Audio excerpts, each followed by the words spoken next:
রান্নাবাড়া করছো, হয়েছে রান্নাবাড়া? হ্যাঁ হ্যাঁ, রান্না হয়ে গেছে। আজকে সুন্দর করে ভাতটা বাড়ছি। ও আজকে তো অল্প আলাদা।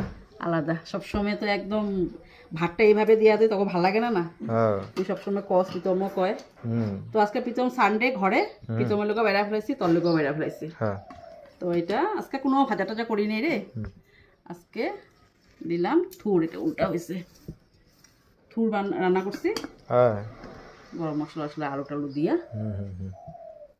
থুর, তারপরে chilli fish. Chilli fish. Chilli fish, ও প্রীতম তো এসে খায় না, ডাস খায় না। পরে এটা দিই, প্রীতম এটা দিই। প্রীতম আয়া পর মিক্স ডাইল। ডাইল। হ্যাঁ, তরকা মানে সে রসুন পেঁয়াজ তরকা দিছি। হ্যাঁ। সাজনা চচ্চড়ি। হ্যাঁ।